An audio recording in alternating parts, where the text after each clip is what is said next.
નમસ્કાર દર્શક મિત્રો, પાટનગર નેટવર્ક ન્યૂઝમાં આપનું હાર્દિક સ્વાગત છે। હું છું આપનો રોહિત નાયાણી। સમાચારોની શરૂઆત કરીએ। સમાચાર અમરેલી જિલ્લાથી। અમરેલીના બગસરા શહેરમાં ઓપરેશન સિંદૂર અંતર્ગત તિરંગા યાત્રા યોજાઈ હતી। ભારતીય સેનાના શૂરવીરતા અને સ્વાભિમાન સાથે નિવૃત્ત આર્મીને સન્માનિત કરવામાં આવ્યા હતા।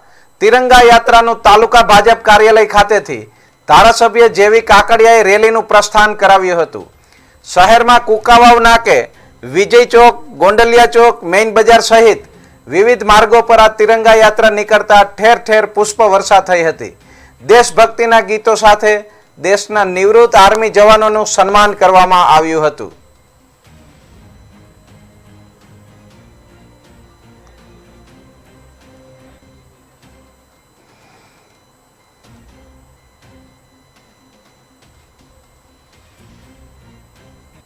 સારા દેશમાં જ્યારે રાષ્ટ્ર પ્રેમનો માહોલ છલકાઈ રહ્યો છે ત્યારે આજે બગસરા શહેર ભાજપ અને તાલુકા ભાજપના આયોજન હેઠળ આજે સર્વ સમાજને સાથે જોડીને વેપારીઓ, આગેવાનો, ડૉક્ટરો, વકીલો, એન્જિનિયરો, વિદ્યાર્થીઓ સારા આલમને સાથે જોડીને આજે તિરંગા યાત્રા ખૂબ સફળ રીતે બગસરાના મુખ્ય માર્ગો પર ફરી છે।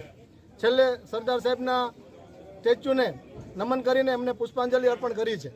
સારા દેશમાં આજે જ્યારે પાકિસ્તાન તરફથી આતંકવાદ ફેલાવાનું જે એક ષડયંત્ર રચાઈ રહ્યું છે એના ભાગરૂપે આપણા આદરણીય વડાપ્રધાન નરેન્દ્રભાઈ મોદીએ ઘડેલી રણનીતિના ભાગરૂપે આપણા જવાનોએ જે શૌર્ય દાખવીને ઓપરેશન સિંદૂરના માધ્યમથી આતંકવાદીઓને ધૂળ ચાટતા કરી દીધા છે ત્યારે આજે એમના આપણા નવજવાનોના શૌર્યને બિરદાવવા માટે, આપણા જવાનોને સલામી આપવા માટે આજે બગસરા શહેરના રાજમાર્ગો પર તિરંગા યાત્રા ફરી હતી અને ખૂબ સફળતા રીતે પૂર્ણ કરવામાં આવી છે। જેમાં આગેવાનીમાં અમારા આ વિસ્તારના ધારાસભ્ય શ્રી જયભાઈ કાકડિયા, શહેર ભાજપ પ્રમુખ ઘનશ્યામભાઈ, તાલુકા ભાજપ પ્રમુખ પ્રદીપભાઈ સહિત સર્વે આગેવાનો આ યાત્રામાં